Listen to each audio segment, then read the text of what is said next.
We're going to talk about some topics today that you may have heard some things about and we want some more clarity. So I'll begin by introducing our guest. In fact, I'll let each guest introduce themselves, starting with you. Hi, my name is Betilel Aniel. Thank you. Okay. My name is Sapora Batsar Yusaskar. My name is Matana Bat Israel. And I'm Kohen Omar Ben Eliezer. Thank you.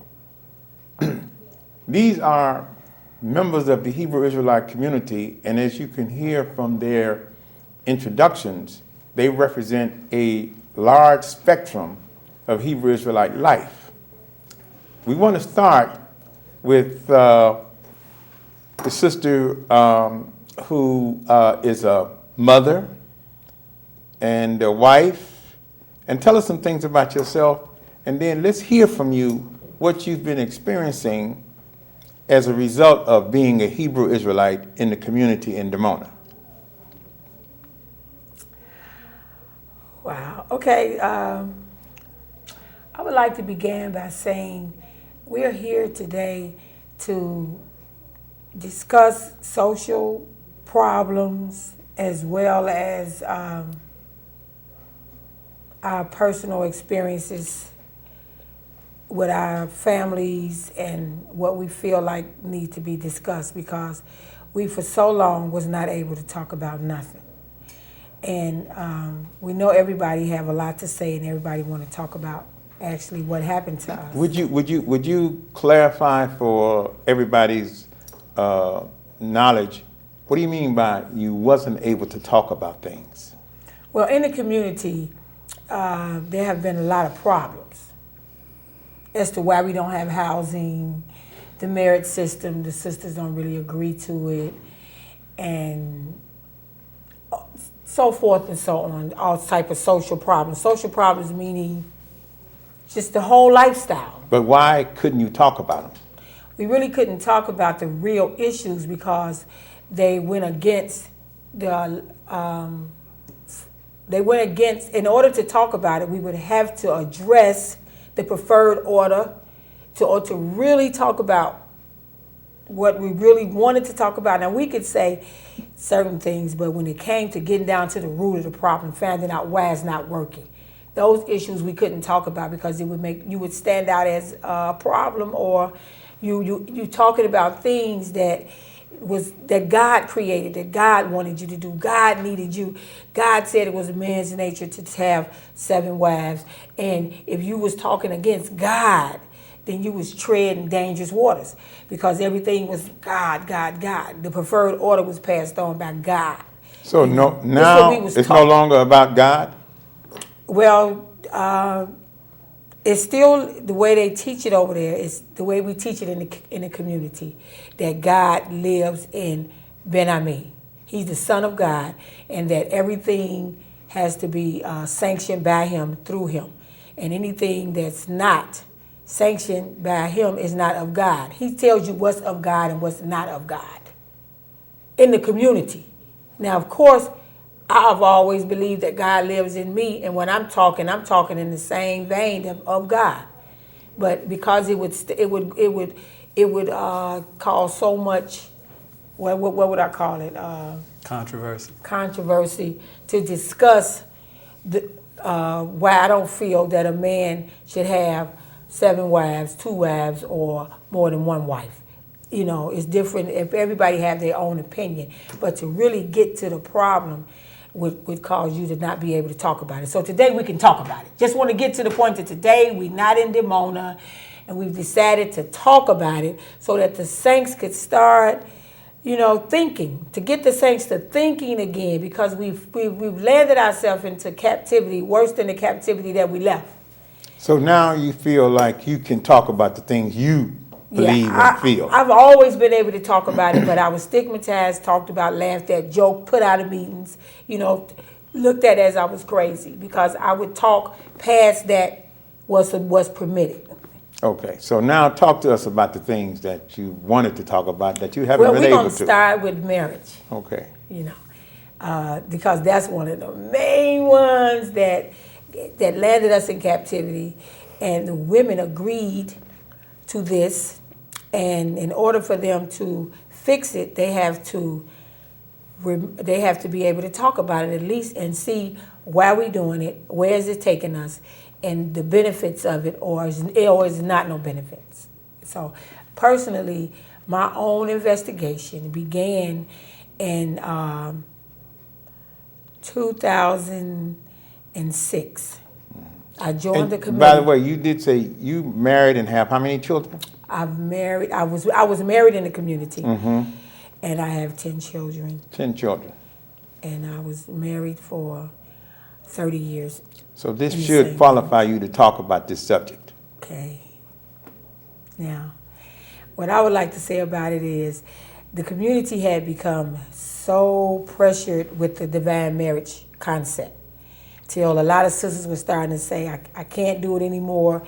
We began releases, more and more divorces, but we could not really get to the root of the problems. We wasn't solving the problem because I divorced and then he take on somebody else. So we were just like switching husbands because there wasn't no new men coming in. So it was just turning into a mess for me, so I pulled out. My best friend married my husband, she released her husband, and then she got married. And then, it was just turning into a mess. I said, I can't get in this because it's crazy to me.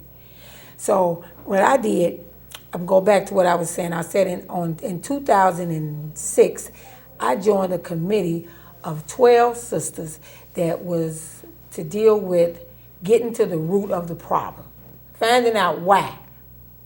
We stirred around in that meeting and in those meetings, and we could not really.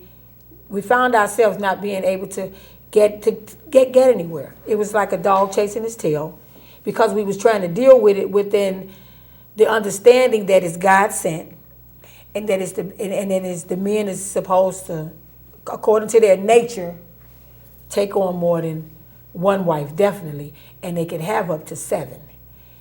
So, unfortunately, which I thought was that I didn't have a sister wife. So early on, I became very. I just wanted to ask a simple question. Was there any stipulations as to why you would be able to take on more wives? It was just your birthright. You was born, and your nature was to marry more than one wife. I don't mean what is the birthright. I meant stipulations, like rules that says that you can't do it unless, and you shouldn't do it unless. Well, yes, it was a rule. The main rule is you can marry one woman, and then a year later you can take on another one. And what about any financial issues? The financial issues, it was some. It was in order to marry, you had to be then paid up all of your national responsibilities. You didn't have to be able to take care of the family. What? That was never put into question. You had to be then paid up your national responsibilities. I'd like to add something to that. Your national responsibilities consisted of whatever you were told you had to pay. In other words, like if a brother want to marry a sister, and first of all, nobody has 7 wives, or 6 or 5. I don't know if they had a girlfriend or something, but I know they ain't had no 7 wives.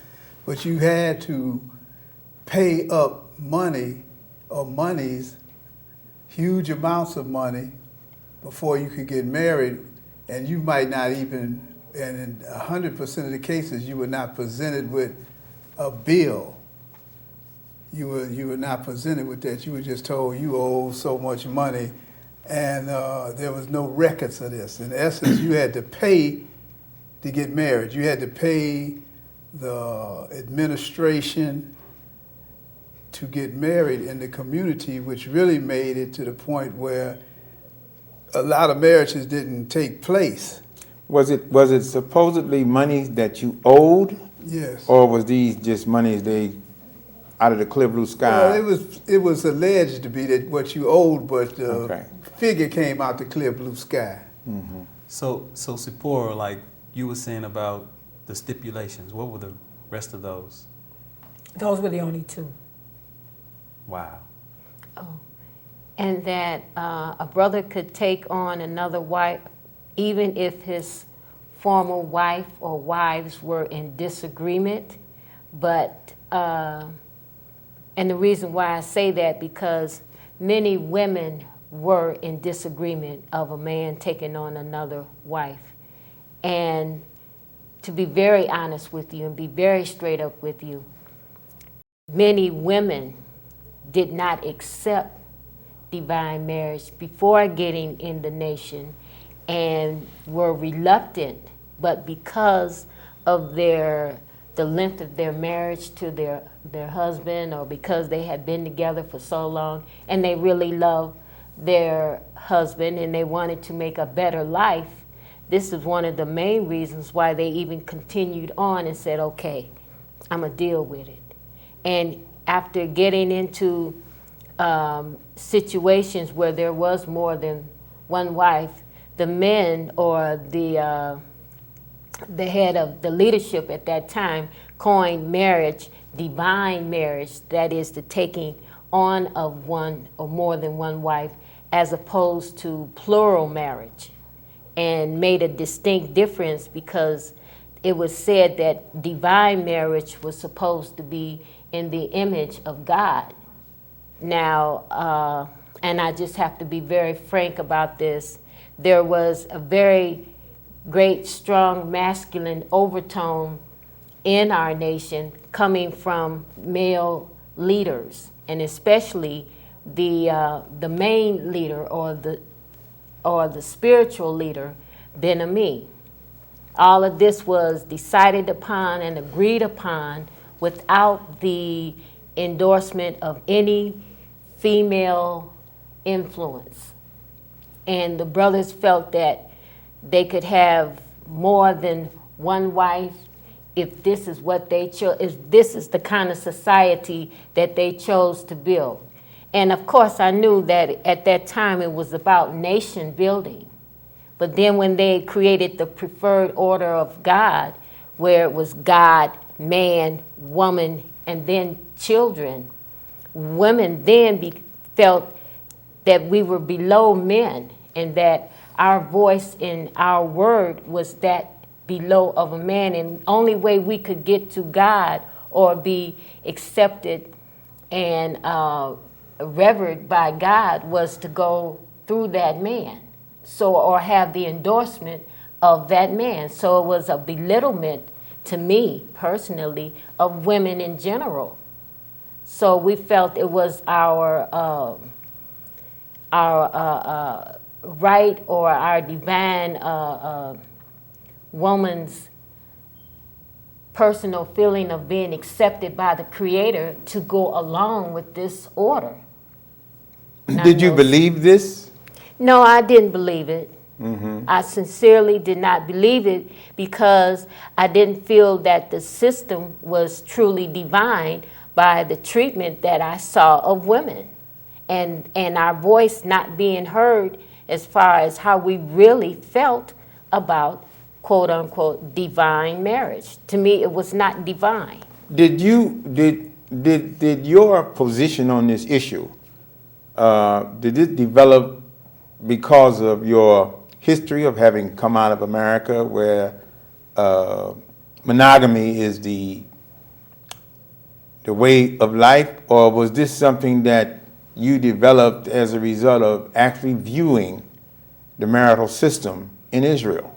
Well, I felt that I was open enough to want something new and better. And I knew that my life at that point would be towards making something better, not just for me, but for my family. Mm-hmm. This is what was in my heart. So I said, okay, knowing that you have some overtones from America, that being conscious of that, I was willing to give it a try. Mm-hmm. Okay. You're one of the priests. Can you comment on that particular subject from a prophetic standpoint? Well, when we look at the history of our people Right, because in Africa, for ages, it's been more than one wife. Right. Yeah. This is the culture of over 2/3 of the world right now.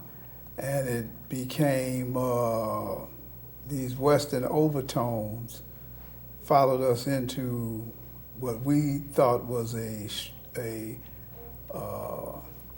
way to build, because we had to have children to build. Then we had the population of more women than it was men. So that was one of the things that prompted this, because there was maybe 2 women to 1 man or 3 women. The largest population was women and children, and men were in a minority.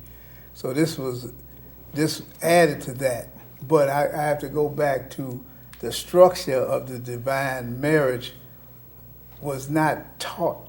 The counseling was not given to the couples. A lot of times it was my friend or favoritism, or you could actually in some cases pay your way through, with favoritism, because there was a lot of nepotism in the community, and it still exists, respect to persons. So if it was almost, this was real cunning type of manipulation of the family structure, because, see, families were brought together, but it was like a rotating thing. And then families were broken up, and you cannot have a community if you don't have families, structures.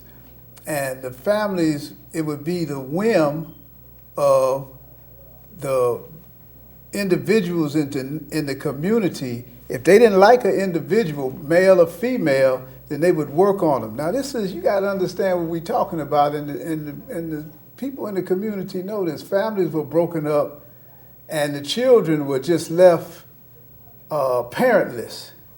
And this created some of the problems that later came out as the children grew. And if you didn't have a strong structure, you wouldn't have father or mother, and this resulted in what we have now. And the people know it. We left a country to build a better world. And the things that we say taking place, we didn't have the social scientists. We had the minds. We had those that had the forecast and the wisdom to do it, but it was all sanctioned by one man. He confirmed everyone that was going to get this breaking up of the family. Now, we gave one man too much power. You don't do that. I'm telling everybody, we gave Ben Ami too much power. And the power that he used and exercised, that he manipulated himself into, spread far and wide. And we see that everywhere where the community is right now, that we don't need to call this the kingdom of Yah. We need to call this place in Dimona, Israel, the cult of Ben Ami. It's a cult. Wow. I want to define that. Okay. This is a cult, and everybody needs to read the word cult, because I'm defining it as a cult, because he has the same characteristics as a Jim Jones. Now, and he's a man that's he's evolved into a state where he's went from the Prince of Peace, now he's declared himself the Heavenly Father. And the first commandment says, I'm the Lord your God. You shall have no other gods before me. But people look to Ben Ami as he's the intercessor between Yah, God, and the people on the whole planet Earth. That's a very interesting analogy. Having lived in that circumstance, do you agree or disagree with what the Kohen has to say? May I ask a question before y'all get into all of that?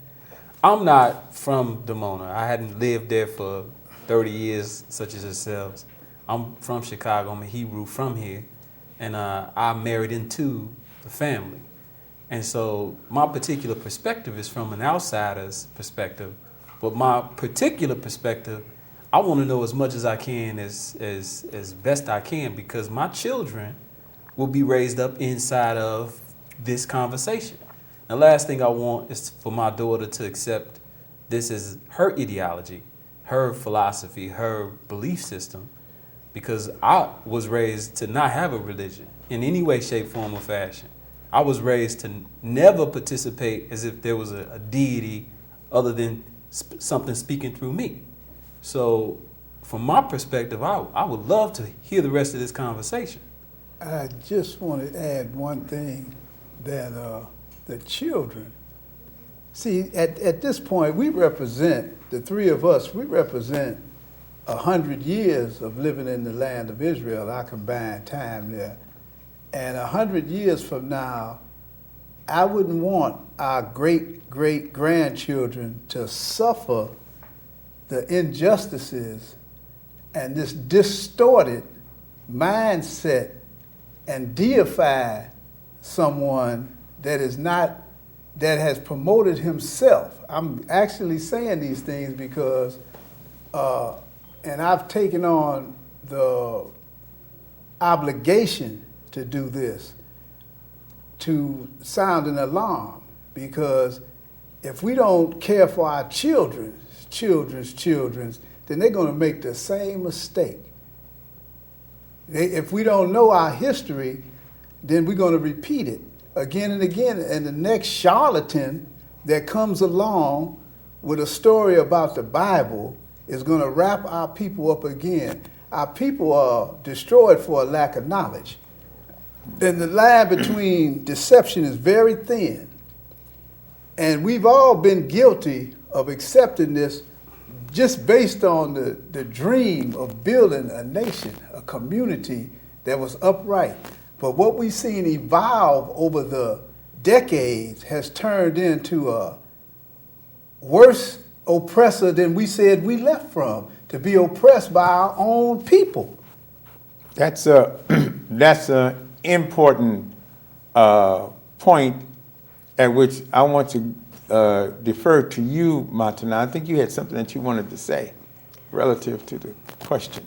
Well, all of what Kohen is saying right now is definitely very, very true, and it helps us to understand that in the shaping of this community or this lifestyle, that we were actually not being very scientific, because when we speak about issues such as marriage and we look at the results of this marriage with more than one wife, and how many families could you actually say in the community are happy as a result of this setup?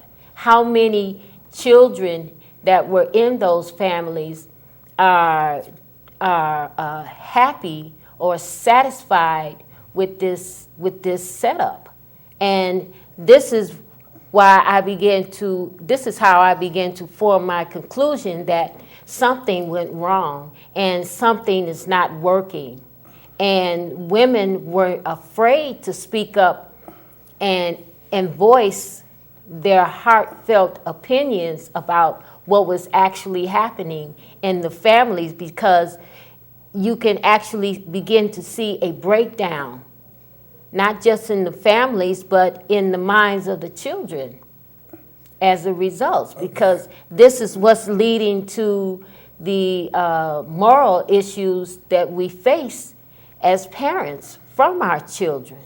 When you talk about the problems that the community face, and the children in this case, is it based on the fact that there is a marital system where a man can have more than one wife? Is that the reason for the problems, or is the problems from some other source, and not just one of the issues? Answer that. I just want to add one thing before you say that. Because we got off the subject. See, We got way I off want the to say subject. this, that we've all heard what God has brought together, let no man turn asunder. Mm-hmm. I'm saying this, if nobody else will say it, that Ben Ami, if he does not like you, and the people in the community know this now, I'm not lying, and I'll stand on his tongue and tell him this, he will have your wife or the husband come, and he will into his private chambers and turn their opinion based on a religious concept he divides each other, he divides the family. He divides the wife from the husband from the wife, the children from the parents. He's running this just like, this is something that's deeper than, it's a deep psychological thing when people look at him as God's representative on earth. Because God's representative on earth has a prophetic description. And he does not fit that description. He does not fit the title of the shepherd that is spoken about, that if one sheep went astray, would he not leave the 99 and go after that one sheep? Because when we go back, as great as they speak of Moses in the scriptures, he had to be doing something that was out of the ordinary, past all of the great things that is said, is recorded that he did, that he needed 70 elders to come and help him mediate these things because it was too much for him. He was one man, but then he was given 70 men to help him mediate these things. Their names are not down or nothing like that, but the problems were so great. But Ben-Ami is God in the flesh. That's what he teaches. That's what he's allowed to be taught. And he slipped into idolatry. And I got to say these things. He's let the people call him God. He didn't correct. I ain't God like that. But he let it continue on, and he continued to deify himself. So these are the things that are dangerous, that we cannot let our children slip into this abyss, into the next 40, 80, 120 years, that they never again slip into this mindset of one man in an idolatrous mode over 50 people. He separated all the family. Every family been touched. I'd really like the rest of you to comment on what he's saying, because you've either experienced it and seen it or you haven't. What do you think about what he just said relative to Ben-Ami? Well, I think the merit system has been a tool to keep the nation weak. Because if you look at the way he's used this, first of all, I would like to go back and say that this divine marriage, plural marriage, more than one wife, 7 wives was the limit, but any man is allowed 7 wives. Now, we got some with 5 and 4, but we never got to 7 that I knew of. But that wasn't Ben-Ami's setup. That was Ben-Ami's setup. No. Polygyny has been part of African culture long before Ben-Ami. What I wanted to really ask you about was things that the community is involved in. No.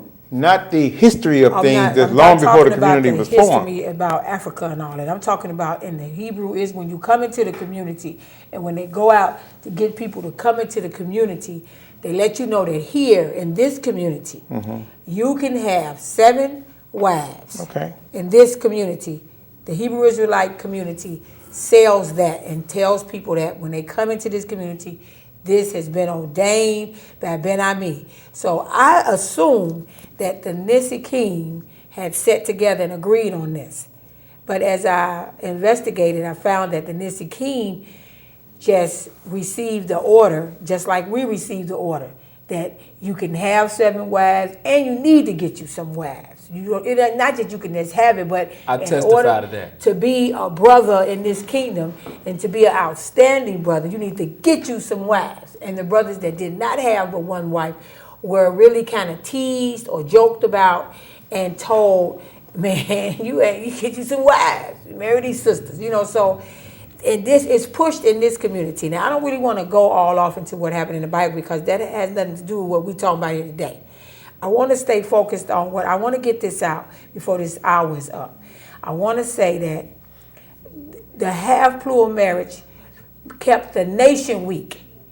When the nation is weak, everything is weak. Because what it did, was the women became weak because they didn't have a husband because he was with somebody else. And then the children became weak because they didn't have neither parent because the mother was always depressed and trying to work on getting her man so she couldn't be into the children. And the man was always trying to cultivate new relationships. So it kept everybody weak. So there was no strength being grown, no families being maintained because it made division in the family.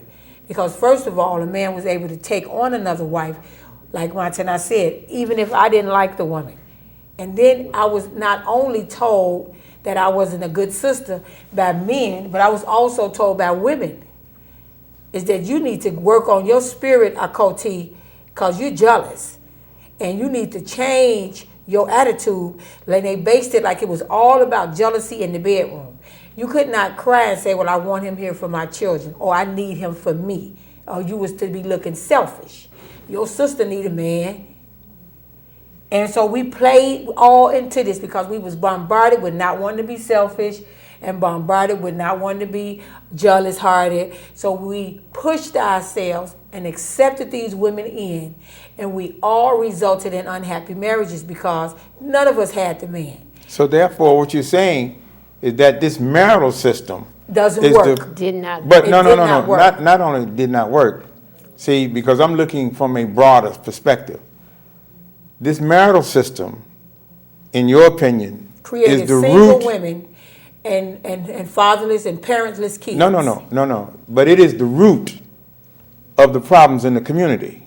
If we resolve this one issue, it would resolve most of the issues. No, I wouldn't say that. No, I that's I not wouldn't what say you're saying. that. I would Okay, say but that it's- that's the it's- reason why I was that's it. asking. It The was- reason why I was asking that question, was because I thought we were discussing the issues that's permeating. And this is the main issue. The marriage system created weak people, a weak society. So that's why no one was able to really be strong enough to pull it together to keep the enemy out. So if we correct Because the that whole situation, if you system correct was that, if you correct the marital system, you feel like it will improve the rest of the circumstances. If you correct the marital system, when first of all we have to agree and be honest with ourselves that I was lonely, I didn't have a man, and that my children, I couldn't say, come, I need you to do this for the child, because he was always able, he had too much on him, and eventually the man shut down. See, we need to talk about this because we will never really understand what happened. The man shut down on everybody in most cases.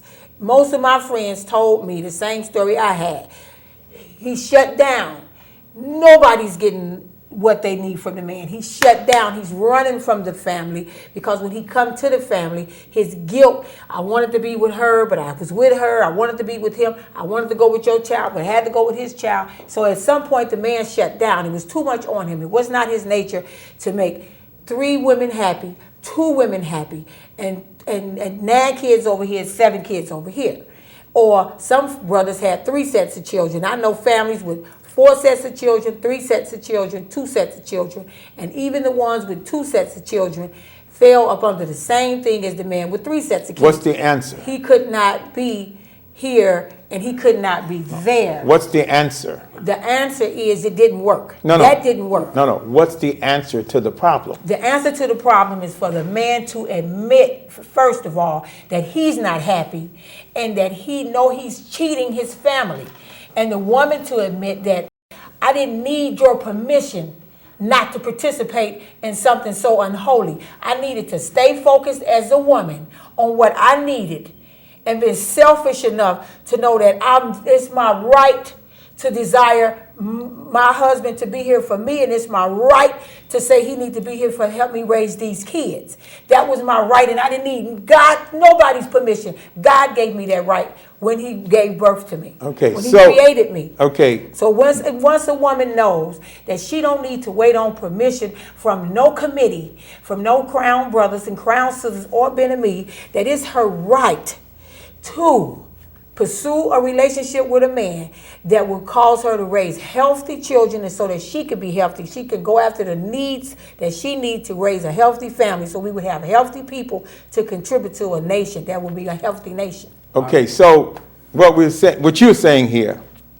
is that if this marital system was changed back to the monogamous system that exists here in America, that it would resolve those problems? It would not resolve all the problems of the community.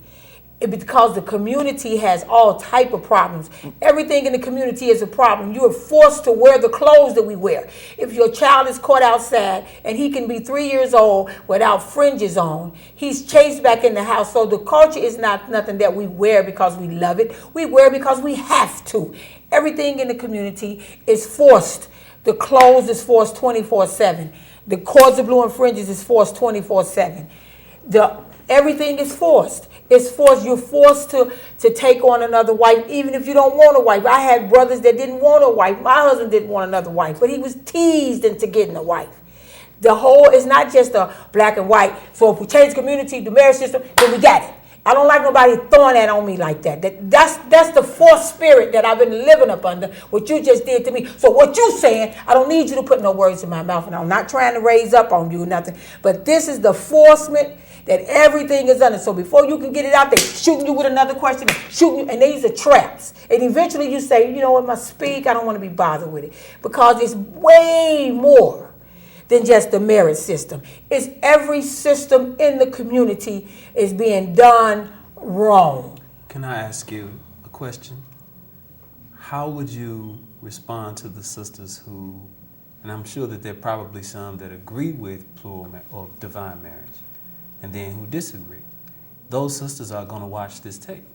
How would you respond to the ones who disagree with it? And then how would you respond to the ones who agree with it? And I'm not suggesting that in any way, shape, form, or fashion that you're wrong. Your experience is your experience. Somebody else might experience it differently. But I feel where you're coming from.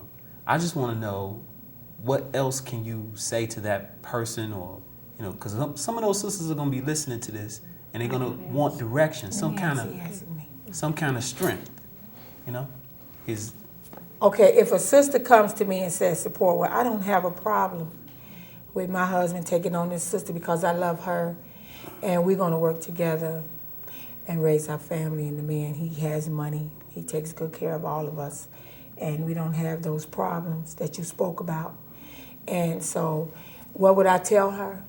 I would tell her that personally, I believe that you're cheating yourself, because there will be days that you're going to need your husband, and you're already lining yourself up to make a sacrifice. Not only you're making a sacrifice for yourself, but you're denying your children the right to a father, because it's not going to be possible for your husband to be there for that child in the manner that he needs to be there for that child. So you're speaking for your child that doesn't have a voice. When he wants to know, why ain't my father here? Because he has to work to take care of two sets of kids and then 2 sets of grandkids. You're not only denying your child of a father, but you're denying your grandchildren of a grandfather, because I've experienced that.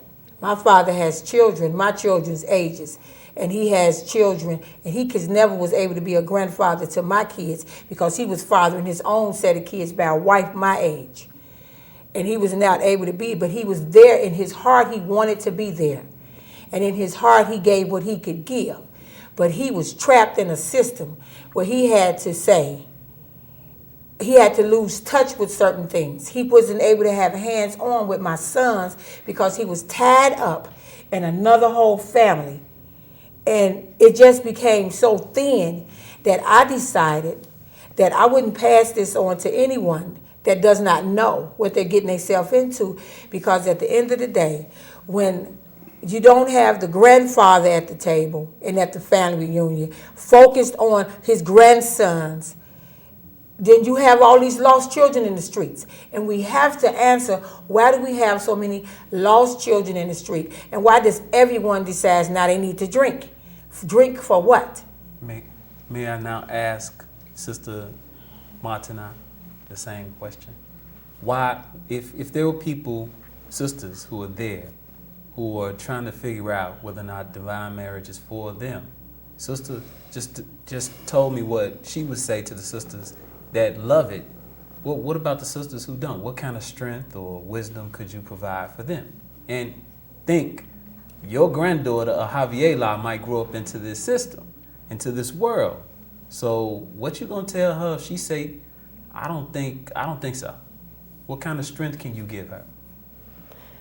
Well, first of all, you have to understand that just because what I've said about divine marriage in the Kifar HaIvrim, or the Hebrew village, is not working, is from what has actually happened. Now, that doesn't mean that it does not have the potential to work, but I don't see it working under these pretenses.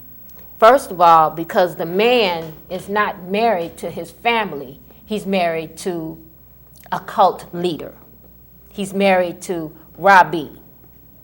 If the man, Ben-Ami, if the man is in the bed with his woman and they're making passionate love and somebody come knock on the door and says, Abba wants you, the man will get up, get dressed, and go.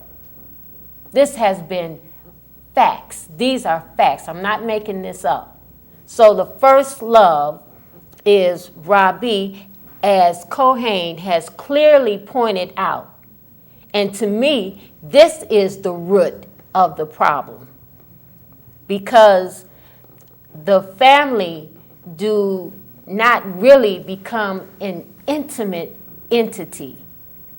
Now, if it's not happening with one wife, what makes them think it's going to happen with 2 or 3 or however many they think that this can happen? And I don't think this was well thought out as far as telling the man, oh, you can have 7 women.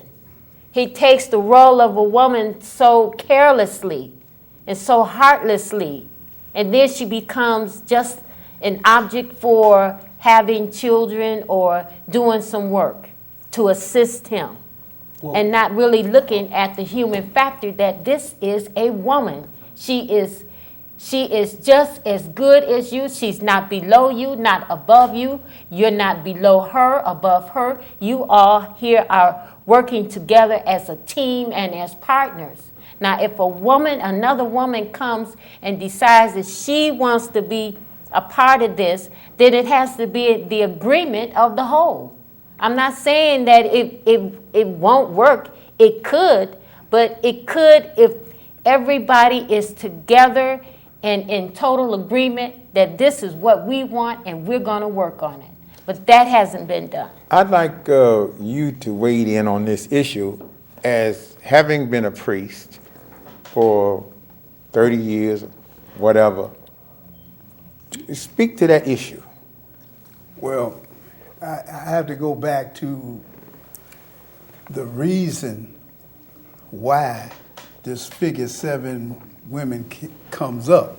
Because prophetically in the book of Isaiah, the 4th chapter, it speaks of in that day 7 women will take hold of one man and say, let us be called by your name to take away our reproach, our shame.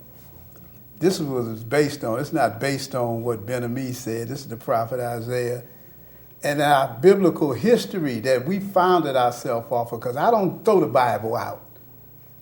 Because that's the belief system of not only me, but billions of other people. And this is what I go by as a history. And personal experiences are personal experiences for each individual.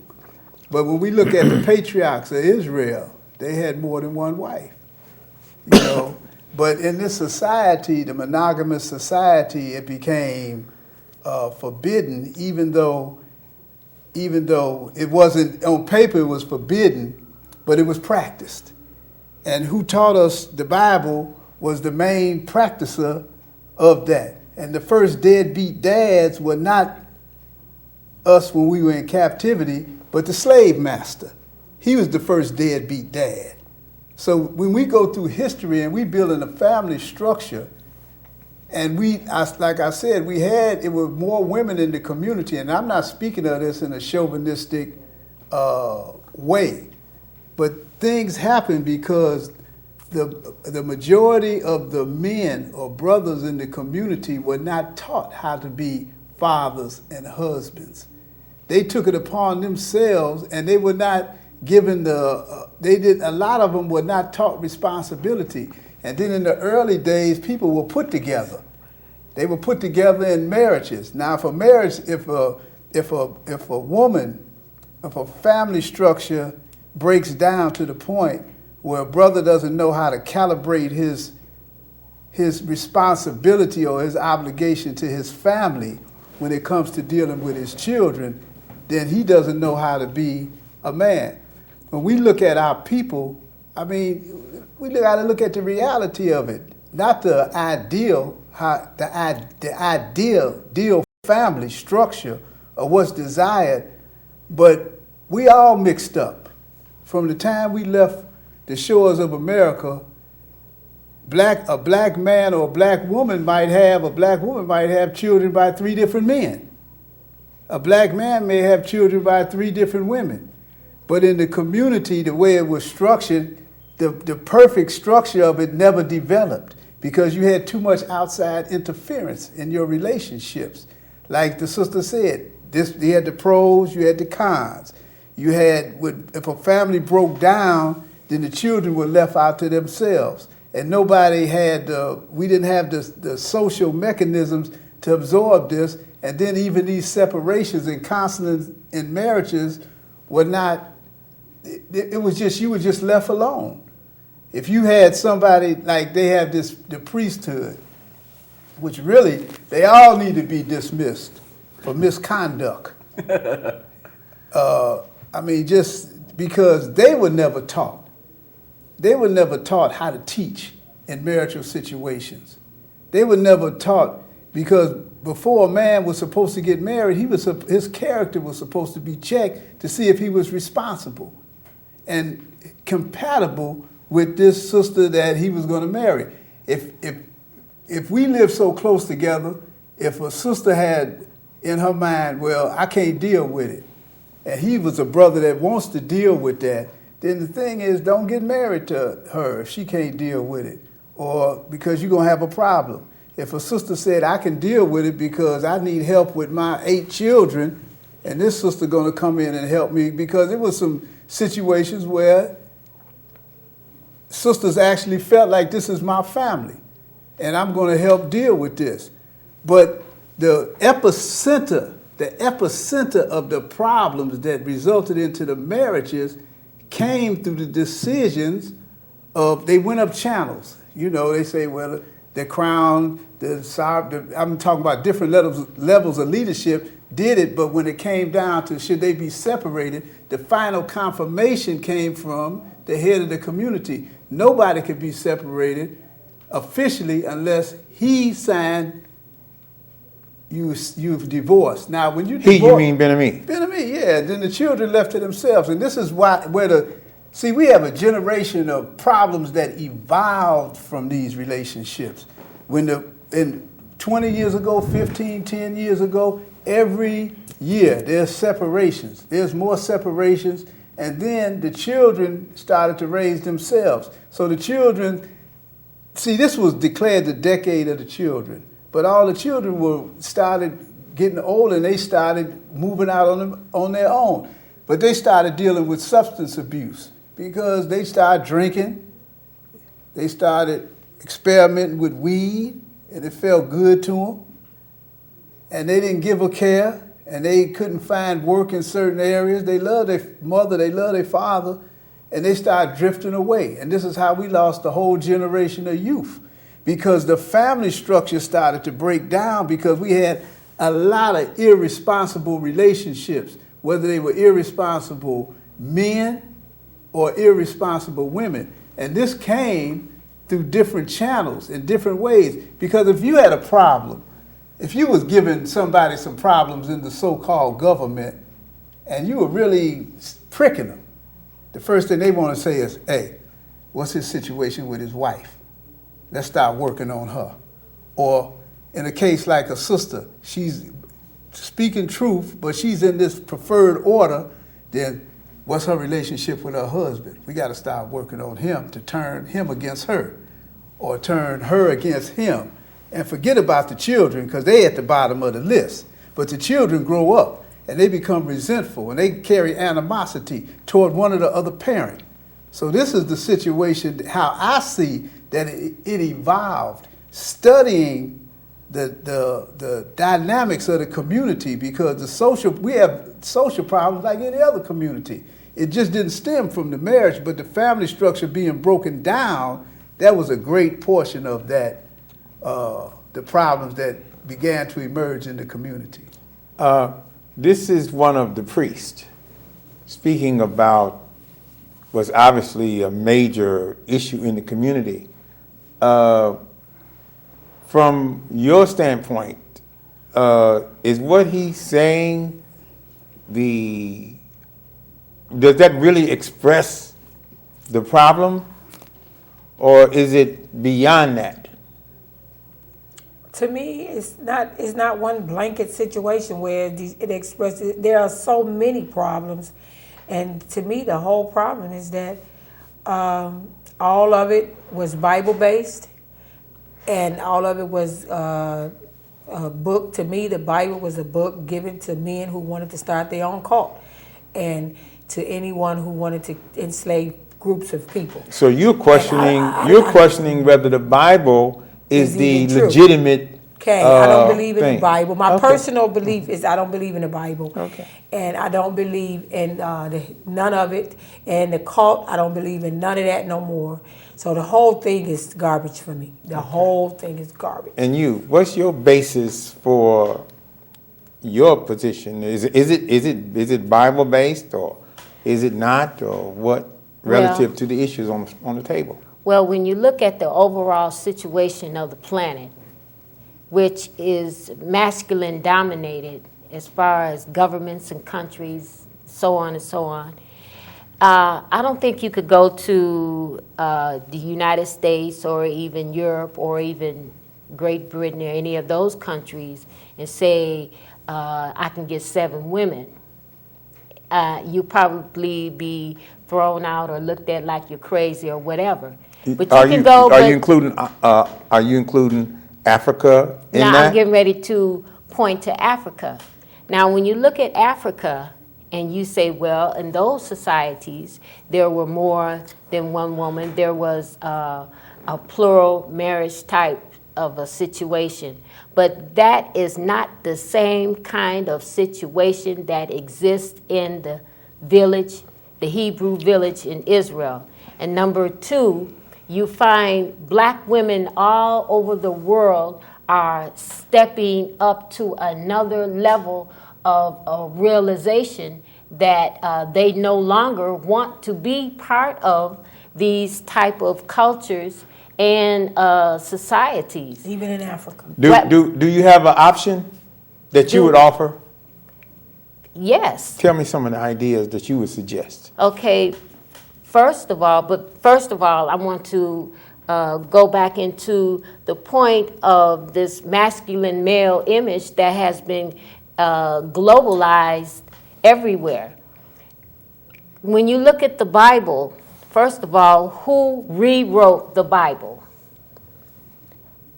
A pedophile, King James, and then you look at the different versions and where they derived from. Okay, again, there's this masculine overtone. The Bible does not talk about the 12 women that sat at the side that were also disciples with Yeshua. The Bible does not talk about Mary Magdalene, that was a great black woman that stood by the side of Yeshua. They turned her into a prostitute. Excuse me. I want you to go back over that, because I've never heard of Mary Magdalene from any other source. Can you tell me the other sources As far as that brought her to the world stage? Okay, what I'm saying is she wasn't brought to the world stage. It wasn't until we started to investigate and look into the different writings that actually said what she did in assisting Yeshua. No, I don't think you understood my question. My question was, for me personally, I've only heard about Mary Magdalene from the Bible. Are there some other writings out here or sources Well, that really go into her? The Bible didn't really give her the credit that she was due. Well, no, forget that. What are the other sources? I'm asking for other sources that we can go to and our viewers can go to by Magdalene. Okay, there are other writings outside of the Bible. There are many books that talk about great black women. I was just using her as a reference. And as far as other writings, I've read it in several other writings. As far as the Revelatorium, I don't know if any of you all are familiar with that. There are many writings that talk about the greatness of Mary Magdalene. Okay, well, what I'm going to do, because we're running out of time now. Okay, but I just wanted to make that point because, again, like Sephora said, we use the Bible as a basis for building a culture, but then how many places in the Bible do you actually found the success of these plural marriages? He picked through the Bible. He didn't use the whole Bible. He picked them through the Bible and found things to fit his personal program in building his cult, like most cults do. Okay, what it is we're getting close to the end of this period, and I would like everybody, each of you, to have a moment. In fact, we don't even have a moment left.